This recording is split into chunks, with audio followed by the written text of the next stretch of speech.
everybody. Today is a little bit of a dreary day, but I'm happy it's not a rainy, miserable day because my guest had a little bit of a drive, didn't you? A little bit of a drive. It's a nice drive. We found her actually on YouTube, and it's very strange because you were critiquing and talking about a movie that I absolutely love, and we're going to talk about that in a few minutes. But we're also going to talk a little bit about how YouTube has pretty much changed the world because television anchors usually use teleprompters. I don't have a teleprompter. I've never had one in 16 years of television. Right. Don't tell me what to say because I'm going to say what comes out of my mouth. And sometimes what comes out of my mouth gets me in trouble. But it's my program, my opinion. I'm a conservative Christian. I'm a Baptist girl. I am I'm very strong most of the time, but sometimes I have really weak moments, and I've had a lot of those lately. And it's so weird because live television lets me be me with no teleprompter, nobody telling me you can't say this, you can't do that. And I think that's why you love YouTube, because it's the same thing. You give your opinion, and if people like it, then they tune back into your channel and they subscribe, and then there you go. Then they move on. They move on. And we found that doing cooking shows in Atlanta for years. We would enter Telly Awards, and we won 24 Tellys in a year. And it was like, holy crap, you know, people must like what we're doing. And I looked at my director and I said, how do we know people like this stuff? And so he did a counter for me that showed me where people in different countries were watching us. Oh, wow. And I said, Fred, why are people in Czechoslovakia, France, Spain, why are they watching country cooking? And he said, I don't know, but it's working. So YouTube is worldwide. Yeah, it shocks me when somebody from another country looks at my stuff because it just because really rural South Georgia or middle Georgia is kind of very different than Spain. Just a little bit. It's a whole other world. Maybe that's why they like it. I think maybe our lifestyle, and we're going to talk about lifestyle because you have some relatives in the Ball Ground area, the Jasper area. Yeah, all of my mama's kin come from up here. And what was your mom's maiden name? Fletcher, and her mama's maiden name was Jones. So. And do you still have cousins that you keep in touch with? Not too much. There's some. I've got a few cousins on Facebook that I think that are still up in this area. And how did you end up where you are? My grandparents moved to Forest Park, and my daddy, I think, saw the Atlanta invasion coming years before it did. Dad had a love of the country, and he moved way out in Hampton, Georgia, which now is not. And Hampton is not way out now. No, but in 1966, he took my mom to a 3-room house with no indoor plumbing, and she was like, "Excuse me?" That's where we ended up, you know. And so when it started building up, and my husband and I were like, I gotta go out a little farther. So the name of the town you live in now is what? Moreland. And there's a very famous man from Moreland. His name was Louis Grizzard. We loved him, and sadly, so sad. Did he kind of motivate you a little bit to do what you're doing? Because he kind of told it like it is. He did, and I loved his writing, and I pass his museum almost every time I go to town. And all, but I loved hearing his stories, and I wish every day that it was still like that. You know, because now Moreland's pretty much just a dot on the map that you drive through. It's kind of it's sort of a dead town except for a Dollar General and a Pilot. Wow, that's sad. Now we have the Amazon warehouse. And we want to talk about that because Ball Ground is either the opportunity or the disaster is coming to Ball Ground. We are going to get that warehouse or we're not going to get it. It's up for vote with the city council, and I want your opinion when we come back from a commercial break to talk about what happens to that little town when Amazon comes to town, when FedEx comes to town, when UPS comes to town with a big huge hub and 200 plus people a day coming in and out, and tractors and trailers, and we're going to talk about that when we come back. I also have some trivia for you. Do you know who Andy Griffith met when he did the movie Murder in Coweta County? I know he met the second Mrs. Andy Griffith. He did. I don't remember her name, but I know he's Cindy Knight. Yes. Yes. And when he died, that was his widow. And it's very interesting because I loved Lamar Potts' character. Really loved Lamar Potts. Yes. Didn't like John Wallace too much. And it was weird to not like Andy Griffith. Yeah, it was weird not to like him. Yeah. It was. I actually one time turned it on the TV as a child, and old-fashioned not. I turned on the TV and I'm like, Mom, Andy Griffith's being mean. I turned it off really fast because it scared me. Yeah. Well, we're going to talk about what you do, what I do, and how we got this many people. And Murder in Coweta County is a movie that I hope you have seen. I hope you will know what we're talking about. I love the idea that Lamar Potts, Andy Griffith chose to model Andy Taylor after Lamar Potts because Lamar Potts was a cool dude. He has a great history, and I want to do a video simply on him. He actually deserves a book. Yes, absolutely. We found you on YouTube. Actually, I didn't find you on YouTube. Freddie Brackett found you on YouTube, and thank you, Freddie. Was watching one day, and I said I love that movie, and so I started watching you, and it was interesting that the well where they found parts of him and all that kind of stuff, all these strategic places, when you go out to a scene and you're recreating something that happened 70 some odd years ago, actually 80 years ago, and you find that spot. Did you know about a place called the Oaks Motor Court on Stewart Avenue? It was actually used in the movie.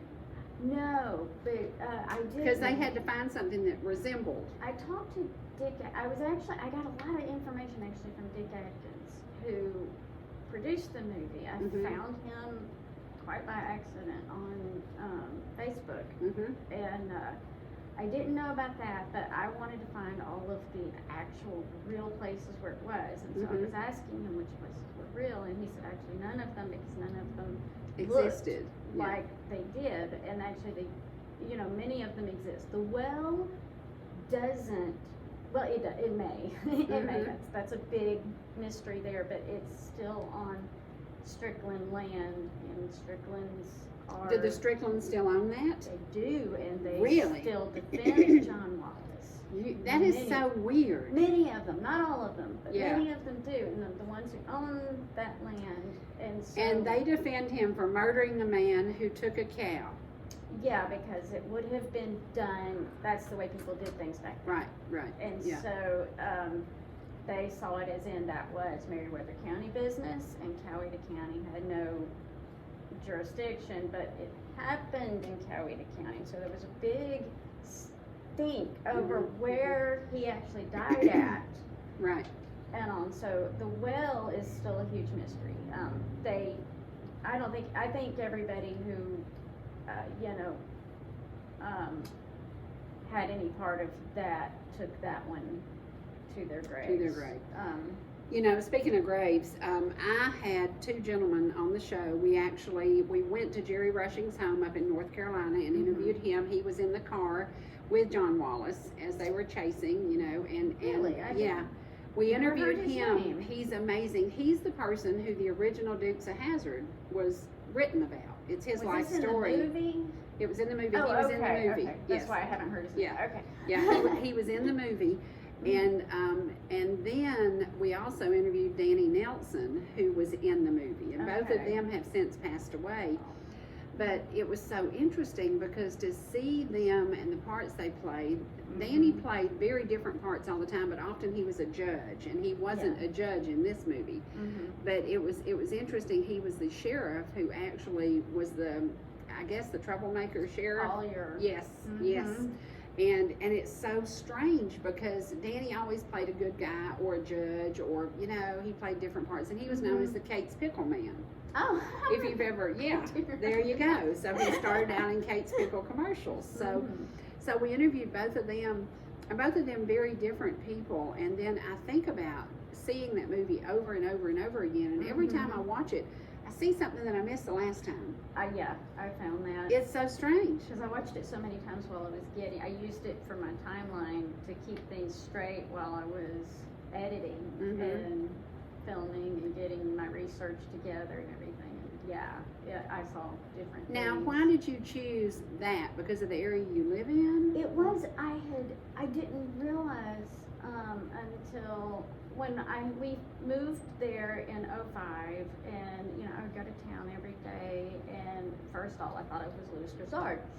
And then one day I decided to check out the book, Murder in Coweta County, and I read it, and I was like, wait a minute, that had to have happened somewhere right on the road that I drive by every day. And so over the years, I just kept thinking about it and all, and when I decided to do this, I was like, this story needs to be done, but it needs to be done with all the real spots, because, and so then I started seeking out what still exists, and I was able to find that more still existed than I thought. Yeah.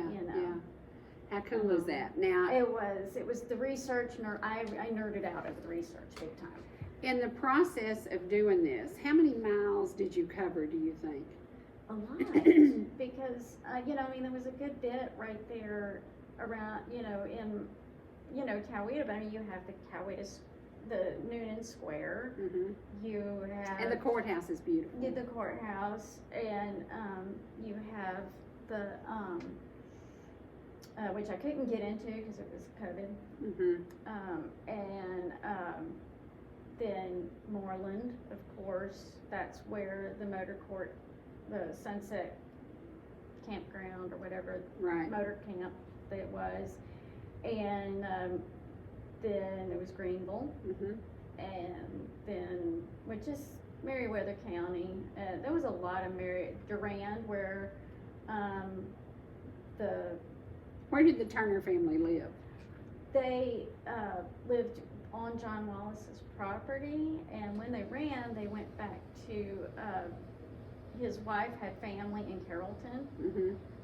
I didn't go to Carrollton, but I went to, there's a road, it's John Wallace Road.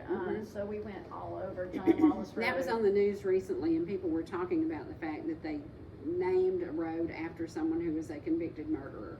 I think, honestly, though, it was kind of a, it was Wallace Road, and I think, it was probably something that was done years and years ago. Because, you think, so many roads are named after just people who lived there, and since the family still lives there, it probably had to do with the family, but I don't know when it was done. Are there any Potts descendants left, and are there Wallace descendants left in the area where you live? Yeah, there's plenty of Wallace descendants left, and they're all in Meriwether County, and I was told, be very careful who I tell that I'm doing this, and don't go down there by myself. Yeah. And then actually I've been trying to get in touch with, and if you ever see this, I want to talk to Skin Edge. He's in real estate in, I think he's in both. I'm not sure, in Noonan, very prominent businessman in Noonan, and I would like to. Is he related to John Wallace? No, he is Lamar Patterson's grandson. Oh, wow. So I would really like to talk to him. And his name's what? Skin Edge. Skin Edge. Yeah. What an interesting name for an attorney or a whatever. Yeah, I gotta. How old would this gentleman be?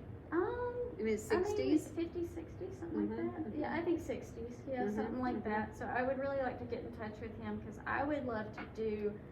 Lamar Potts was in office for 32 years, and when he retired, there was not a single felony unsolved.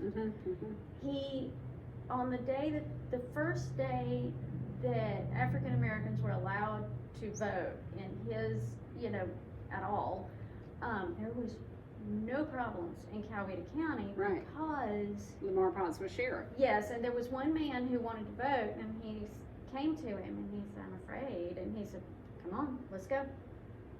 And after he took him up there, everybody knew, Don't mess with Lamar Patterson. But yeah, at the same time, I mean, like, he went to Kansas to find the body of a young African-American girl, and he solved a murder case, that began in his jurisdiction, but I mean. In Georgia, and it began in Georgia, and he went to Kansas to solve it, and back then that was unheard of. Most people did not care, and he cared. Right. He didn't care who the crime was against. It was a crime. It was a crime. Yep. He needed to take care of it. Right. He took care of the people in his community, and that's what he did. He also played baseball, and the baseball club has a plaque to him, and it's named after him. The building's named after him.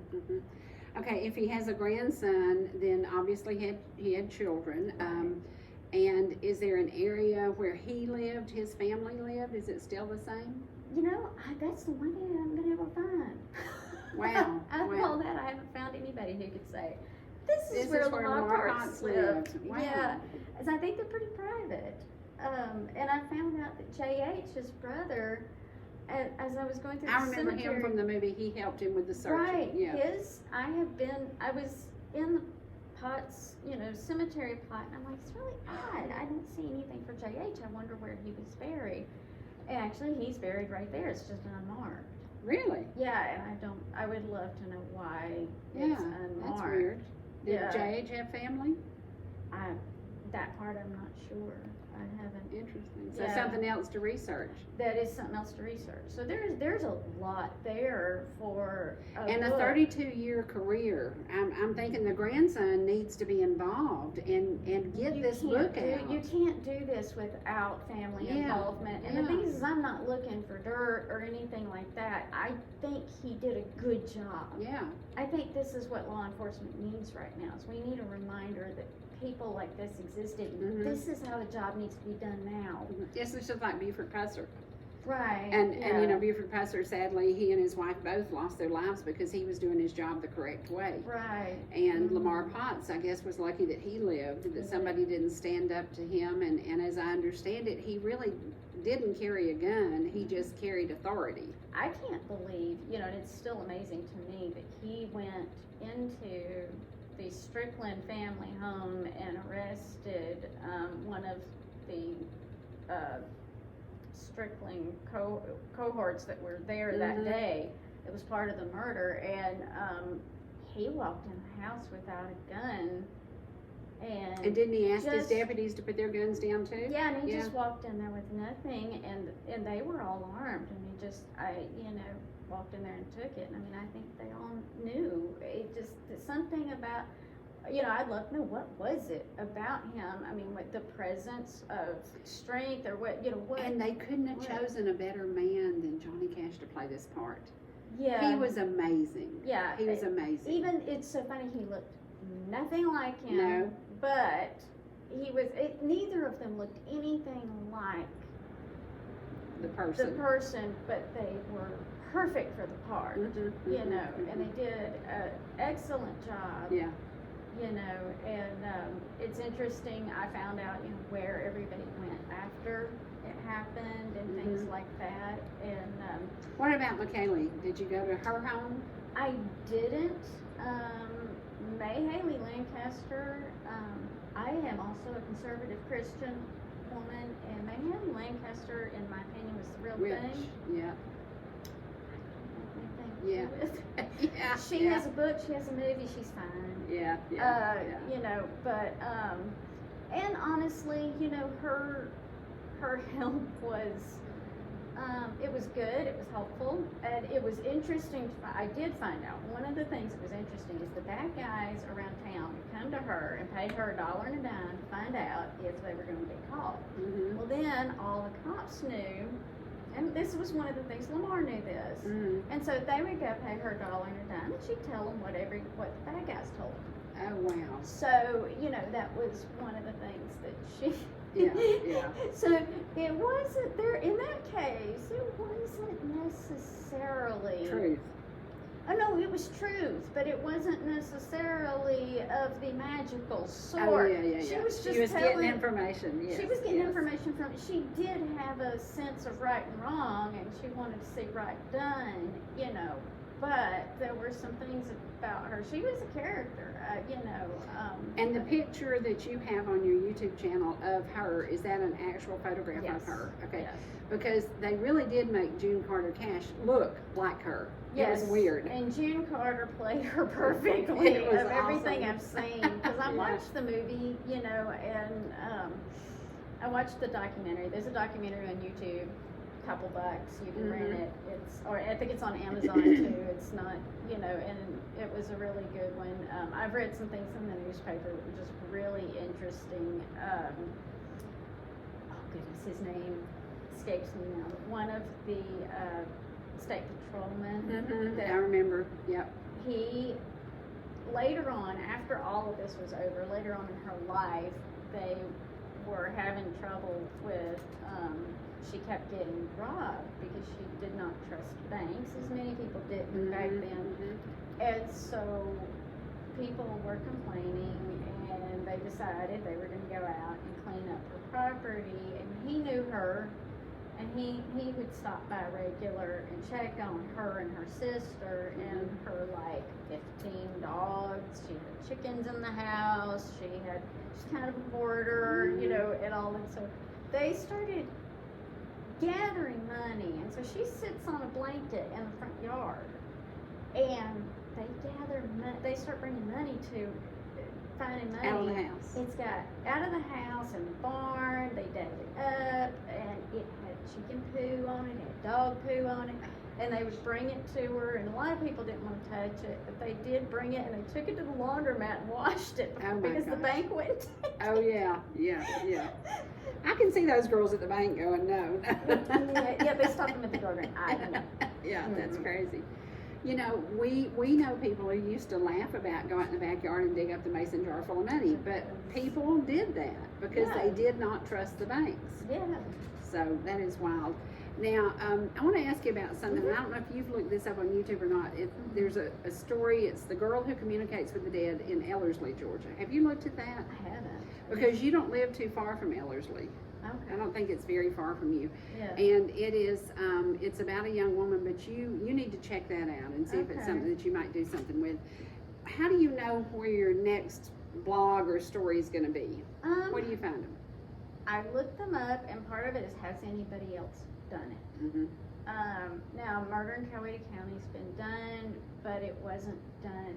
Do I have a different twist on it? Do I have a different thought on it? And that one I did have access to places and things like that. I actually had a subscriber who came down and made a vacation of going to spot by spot by spot, you know, and I gave him pinpoints on the map, you know, so he could go. And so one of the things I usually like historical murders because, or something that is solved.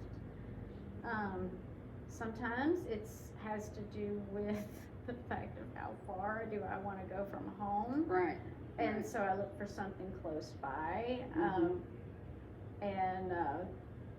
You know, I decided to look into the all-day murders because that was something else. Yeah, because my dad said that his dad, my grandfather, one Sunday had a couple that walked down and you know, and he had an auto shop in Lake City, Georgia, and they had gotten stuck on the road. Grandpa had an old truck that would pull cars. He went and got this couple, brought them back. It was Sunday, and so he fixed their car. Grandma laid out a spread, and they had Sunday dinner, and they stayed the night and all, and because that's just how Grandpa did things. And he wouldn't charge them because he didn't take money on Sunday. And and then they left Monday morning, and they said Grandpa loved fish, and apparently one of their fields ended up turning into Lake Seminole, and he they invited them down to fish, and so Daddy and Grandpa went down there a couple weeks later, went to fish, and then about 2 weeks from then is when, it wasn't that couple, but that couple's children, I think, or sister and brother-in-law, I'm still working out who exactly it was, it wasn't, so my dad didn't stay in the trailer where the murder occurred. He stayed in a house that was on the land, but it was a couple weeks later that the murder occurred, and he said my grandfather was just torn up because they were such nice people and stuff. So when he said that, I was like, wait, what, Dad? You know? And that was a murder that, weren't they convicted convicts came in and murdered the whole family? Not the whole family, but most of them.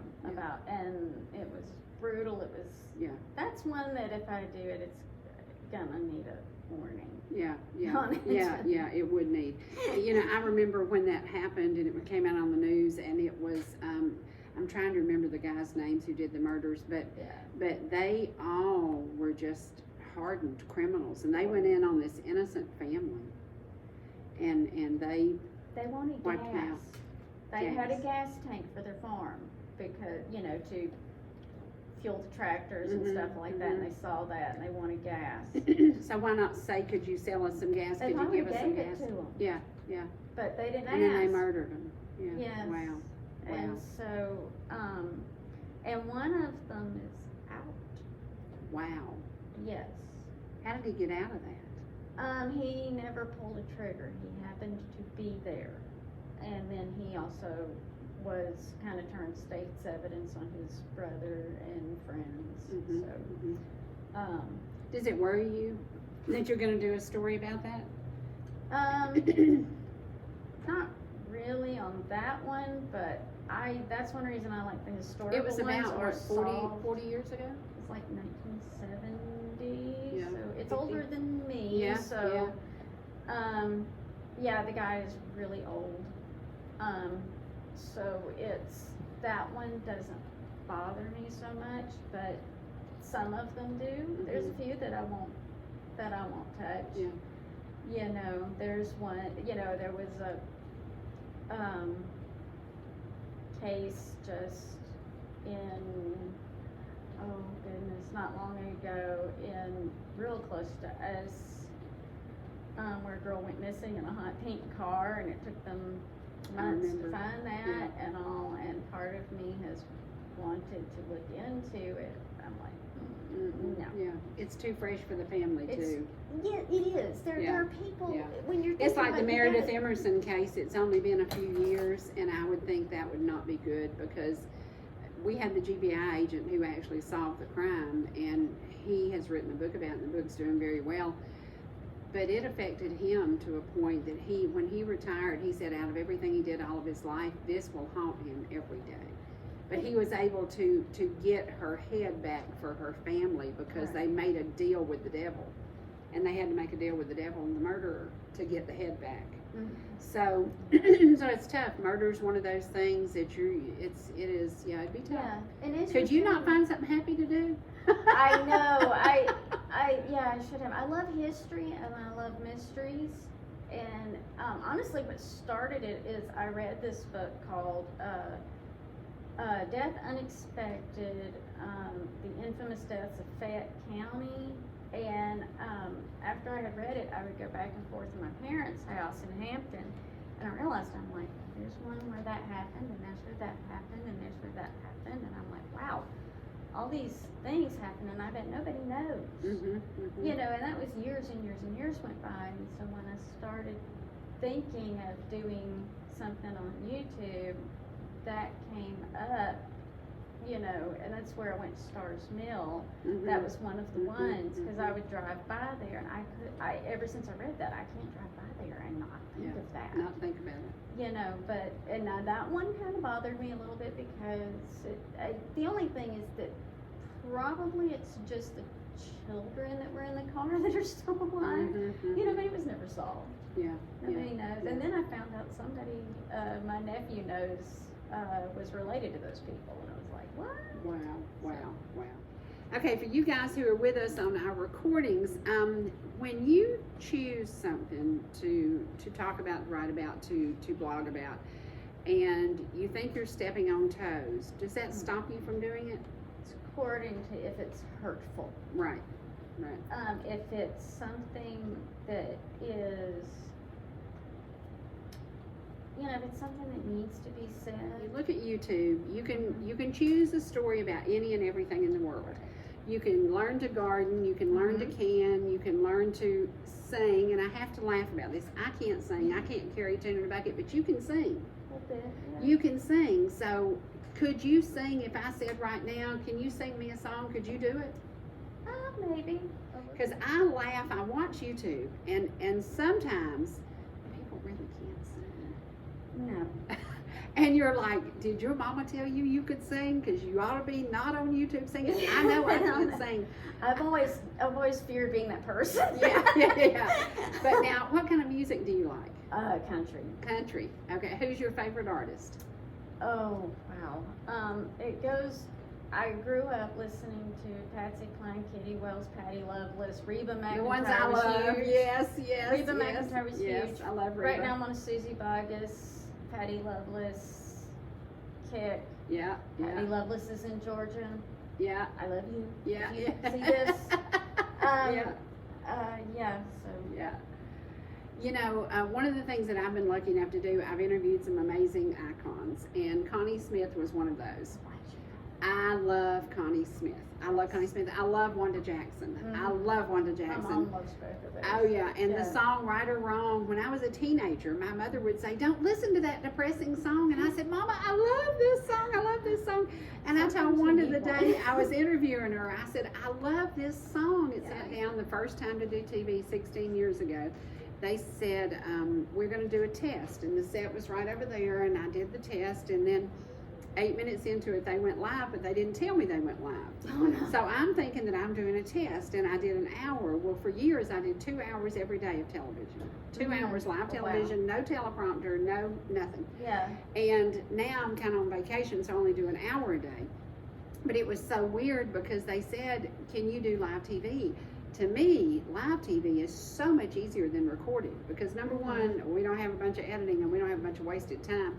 And number two, what you see is what you get. It is. So if you're having a good day, you see that. If you're having a bad day, you see that. If I got a phone call as I was walking into the studio one day and one of my dearest friends had just passed away.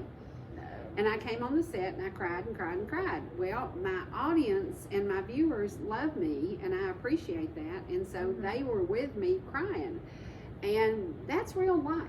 And you can't make up real life. No, and I think that's part of what everybody likes about YouTube is the fact that that you do get to know somebody, and you can tell when someone's being real and when they're not. Right. I love this farm wife, and she's very authentic, and she just seems like somebody I could sit down and have coffee with. I don't farm.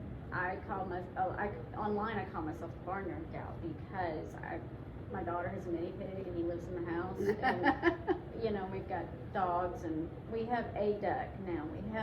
We had more, but raccoons keep thinning them out. We're down. Oh wow. So, but yeah, I think the authenticity is what draws people in. Yeah. Yeah. I know somebody who watches the Hillbillies up in Kentucky all the time, and I'm just like, people sit there all day long and watch that, and I'm like, okay, I have to have a beginning and an end, a start and a finish. Okay, Miss Paula, can you give us a few lines of how great thou art, or Amazing Grace? Amazing Grace? I'll do my best. All right. Especially no coffee, maybe. Yeah. Amazing grace, how sweet the sound that saved a wretch like me. I once was lost, but now I'm found. was blind, but now I see. Beautiful, beautiful. What a wonderful song. Now, if you're in the car, do you sing or do you listen to this? Okay, you do sing to yourself? I'm that crazy woman in the car going, and I'm singing like loud, and people are walking by going, what? And my kids know that I'm there to pick them up because they can hear me across the parking lot. Although I don't do that anymore. I don't do mom taxi anymore because my kids are grown. Mm-hmm. One's in Texas. But yeah, when I did, they knew, and yeah, they were probably like, oh my goodness. Yeah. How did you find out you could sing? Did you wake up one day as a child and you could sing, or was it? I don't know. I've been singing as long as I can remember, and I don't ever remember thinking I was good at it until one day I was singing in the car and Daddy goes, that ain't half bad. And Let's get the car. I was singing to a Jades song, and then the next thing I know, he comes home with Patti Loveless and Patsy Cline cassettes, and you know, then he was like, "You might like Reba," and we share a love of country music, and so that was off it. We went, you know, and my husband's working on my guitar. I put off a lot of things. I homeschooled my kids from the time they were little, and when we started high school, it was just like, you're done. Yeah.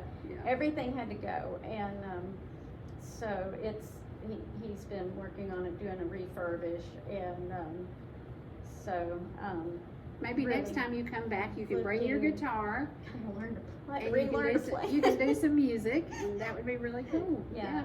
So all of this has been in my, like, the YouTube thing's been in my head for a long time, a little bit, because I've always wanted to write and things. People said, "Oh, I like your stories," and I never thought, I'm like, stories. I'm like, that's just stuff that happens. That's not. My family talked like that. It's you know, we talked in story, and then I never realized. I'm like, other people don't do that. Yeah. You know. And so tell people how to get to your YouTube channel. Okay, I am on Murder Most Southern. So if you go to YouTube and look up Murder Most Southern, that's where I am, and his icon is a car tag. It just says Murder Most Southern and established 2020. And when you started this, was it because you had some time because of COVID? How did you end up doing this? My kids graduated. My daughter graduated, and it was time to start something new. Yeah, There you go. So there you go. After 15 years of homeschooling, it was time to start something new. Yeah. And Susan Liebert, you will love this because she has her two furry friends in the car with her, and they were really cute and really sweet. One of them looks like, the little white one looks like one we used to have. His name was Whiskers. Oh. So are they babies? Are they your babies now? They're my best buddies, and one's a Silky Terrier, and she's 9, and her name is Sadie, and the other is, he just turned a year old last week, and his name's Captain Brockington Fendig. Come here. But we call him Finn or Fendig.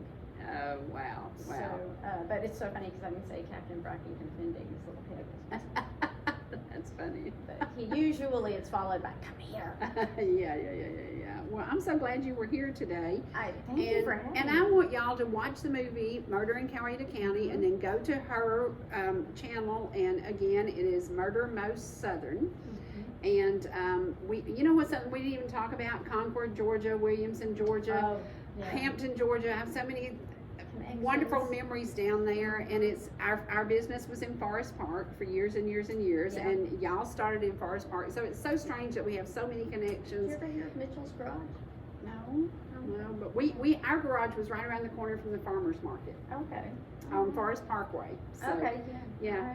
And it's so interesting how this small world gets smaller because YouTube connects us. It does. And it's really cool. So thank you for being here today. Thank you for having me. And we will do this again, and next time she comes, she'll be a singing lady. So maybe I can get her to do a Reba McEntire. My son loves the song, what is it called? He Gets That From Me.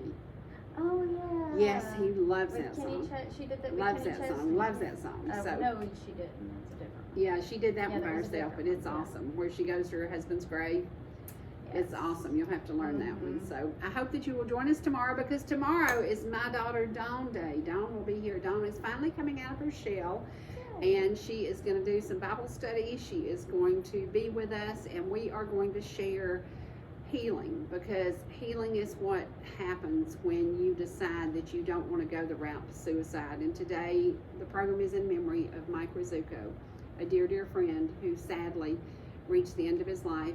And suicide is not the answer. It is a permanent solution to a temporary situation.